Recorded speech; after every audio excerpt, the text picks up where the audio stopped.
नमस्कार पिंपरी चिंचवडकरांनो, आज एक खूप महत्त्वाचा व्हिडिओ घेऊन येतो आहे आणि बऱ्याच दिवसापासून ज्या व्हिडिओच्या बाबत मी बोलत होतो तोच हा व्हिडिओ आहे. तो आहे दुर्गा टेकडीच्या बाबत. काही दिवसापूर्वी मी एक पोस्ट देखील टाकली होती की CSR म्हणजे कॉर्पोरेट फंड शेटबाळे रिलेशनशिप.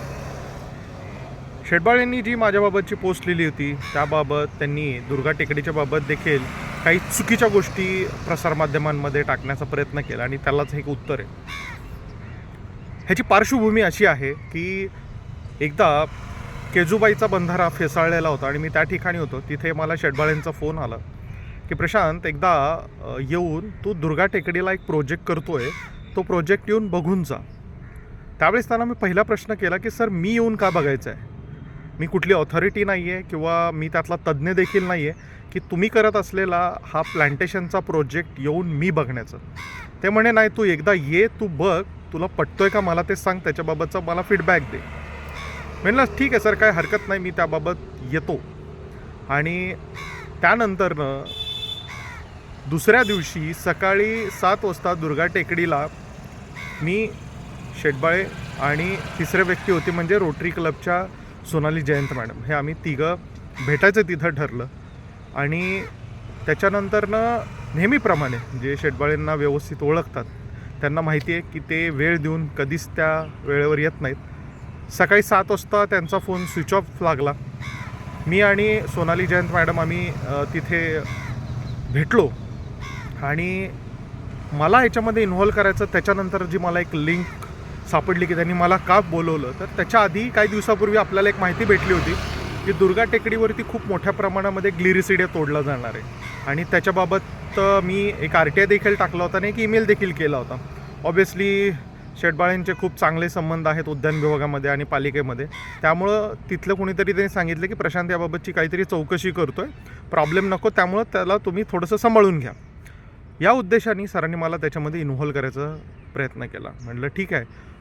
आम्ही जेव्हा तिथे शेटबाळे सर आले नव्हते, त्यामुळं मी आणि सोनाली मॅडम आम्ही तिथं भेटलो. त्यांना त्यांच्याकडून तो प्रोजेक्ट सगळा समजून घेतला.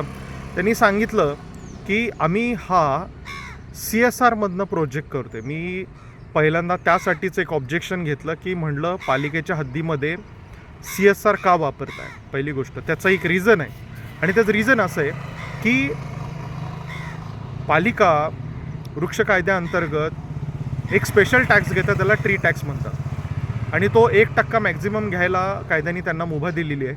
असं असताना देखील पालिका 2.5 ते 3% हा ट्री टॅक्स घेते आणि तो खर्च देखील केला जात नाही. त्यामुळे मुबलक अमाऊंटमध्ये पैसा असताना देखील याच्यामध्ये CSR का वापरला जातो आहे हे एक गूढ आहे. दुसरी गोष्ट, तो पैसा रोटरी स्वतः टाकणार नव्हतं. जी मला त्यावेळेसची मॅडमनी माहिती दिली होती त्याच्याप्रमाणे एक कुठली तरी थर्ड पार्टी कंपनी होती, ती त्याच्यामध्ये 40 लाख रुपये टाकणार होती आणि तिथं तो प्रोजेक्ट होणार होता. मी तेव्हा त्या प्रोजेक्टचे डिटेल्स त्यांना विचारले तर त्यांनी सांगितलं की आम्ही 1000 झाडं लावणार आहे, 250 प्रकारची, म्हणजे प्रत्येक प्रकारची 4-4 आम्ही झाडं तिथं लावणार आहे. माझा पहिला प्रश्न त्यांना तेच होता की 1000 झाडं लावायसाठी 40 लाख, जी आता कॉस्ट मला नंतरनं शेटबाळेंनी जी सांगितली ती 45 लाख, म्हणजे 4,500 रुपये एका झाडाला का लागतं. तर त्यांनी सांगितलं त्याच्यामध्ये रोपांचा खर्च आहे, त्याच्यामध्ये 2 वर्षाचा मेंटेनन्सचा खर्च आहे, ठीक आहे, आणि त्याच्यामध्ये माहिती देणार आम्ही त्या झाडांची काय माहिती आहे. मी देखील प्लांटेशन्समध्ये अनेक दिवसापासून काम करतो आणि त्यांना सांगितलं की हा प्रोजेक्ट जास्तीत जास्त 5 ते 10 लाख रुपयेमध्ये होण्यासारखा आहे. त्यामुळं तुम्ही ह्याच्यामध्ये CSR आणून ह्याच्यामध्ये पैसे वाया घालवण्यापेक्षा हा पालिकेच्या माध्यमातून होऊ शकतो. ह्याच्यामध्ये अजून एक गोष्ट अशी होती की ह्याच्यामध्ये जे कन्सल्टंट आहे ते कन्सल्टंटला जवळपास 6 लाख रुपये कन्सल्टिंग फी देणार होती. आता स्वतः शेटबाळे हे वनस्पती तज्ज्ञ स्वतःला म्हणतात. त्यानंतर त्यांच्याकडे ढोले सरांसारखा एक काय म्हणू शकतो, एक युजफुल रिसोर्स आहे. त्याबाबत अनेक पर्यावरणामधली, झाडांमधली तज्ज्ञ मंडळी त्यांच्याकडे आहे. तरी देखील 6 लाख रुपये देऊन कन्सल्टंट नेमावा लागतो ही एक, आणि तेही 250 प्रकारची झाडं, 4-4 झाडं एका ठिकाणी लावण्यासाठी, म्हणून आपल्याला ते लागतं. ही एक आश्चर्याचीच गोष्ट होती. आणि त्याच्यातनं दुसरी गोष्ट त्यांना सांगितली की CSRमध्ये जी नॉर्मल प्रोसेस चालते ती अशी असते की प्रोजेक्टच्या कॉस्ट ह्या मोठं वाढवल्या जातात.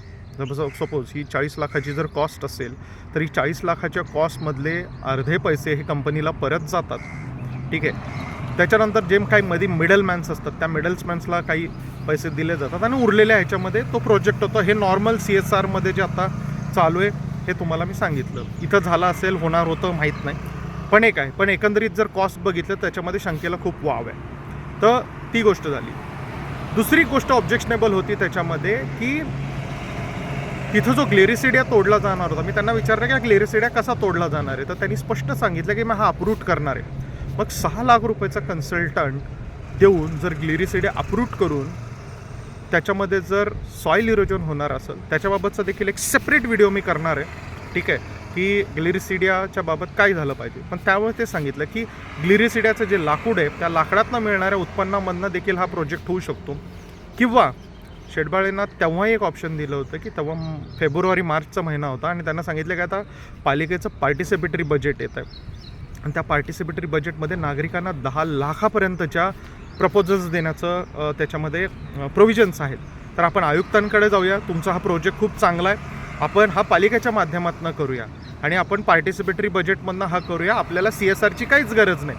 तर त्यांनी त्यामध्ये त्याला एक रिक्वेस्ट केली, कमीत कमी प्रशांत त्या कन्सल्टंटचे पैसे तर तू देशील का रे. मी म्हटलं काहीच गरज नाही ना, का कन्सल्टंटचे पैसे तुम्हाला द्यायचे. 6 लाख रुपये हे कन्सल्टंटचे पैसे. आता ते कन्सल्टंट पण कोण होतं तीही माझी चांगली मैत्रीणच आहे, पण ठीक आहे जाऊ दे, त्याच्यात काही पडण्यात अर्थ नाही. पण हा कन्सल्टंटला 6 लाख रुपये जाणार होते.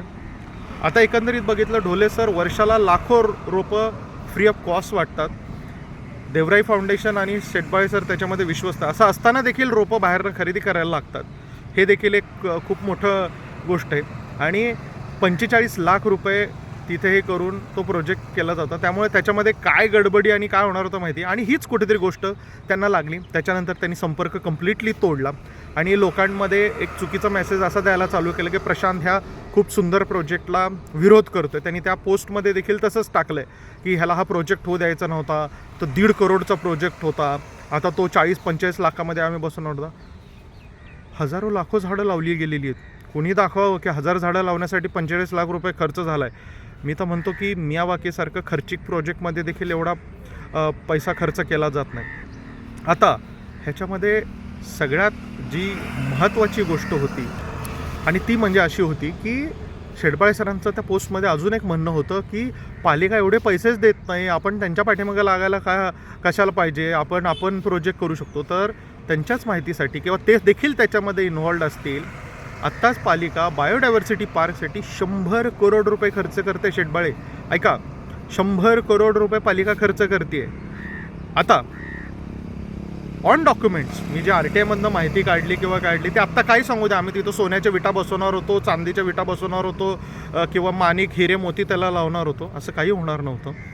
ह्या प्रोजेक्टचं जो प्रपोजल होतं ते माझ्याकडे RTIमध्ये उपलब्ध आहे. त्यामुळे तिथे काय होणार होतं आणि काय नव्हतं हे मला चांगलं माहिती आहे. 45 लाख रुपये ही एस्केलेटेड कॉस्ट होती ऑब्व्हियसली ह्या कॉर्पोरेट कंपन्यात. आणि सगळ्यात महत्त्व म्हणजे धनंजय शेटबाळे हे कुठलेही पर्यावरणप्रेमी असण्याच्या आधी ते एक इंडस्ट्रिस्ट आहेत. त्यांच्या इंडस्ट्रीमध्ये खूप चांगले आहेत आणि ह्या इंडस्ट्रीजना एन्व्हायरमेंट क्लिअरन्सेस आणि ह्या सगळ्या गोष्टी पालिकेकडनं पाहिजे असतात.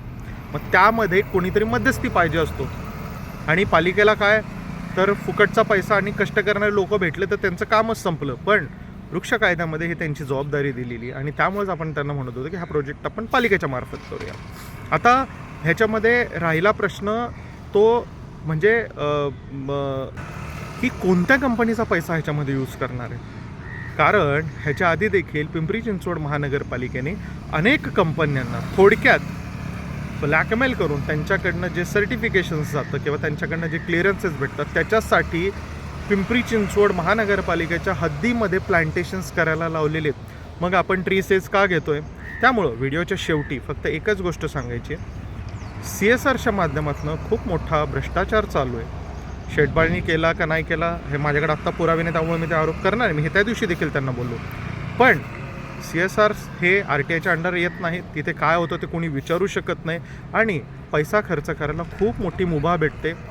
कंपन्यांचा स्वार्थ देखील निघतो, पालिकेचं सगळं कामही वाचतं आणि जे काही मिडलमन्स असतात त्याच्यामध्ये ह्यांचं निभावून होतं. दिघीच्या प्रोजेक्टमध्ये देखील ह्यांची मध्यस्थी होती. ऑन पेपर कुठेही नव्हते हे शेटबाळे. त्याच्यानंतरनं या प्रोजेक्टमध्ये देखील ते कुठेही नव्हते आणि 100% बायोडायव्हर्सिटी पार्कमध्ये देखील ते असतील, पण ते ऑन पेपर कुठेच नाहीत. त्यामुळं हा व्हिडिओ बनवण्याचं एकमेव कारण असं आहे की आम्ही फसलो, तुम्ही फसू नका. धन्यवाद.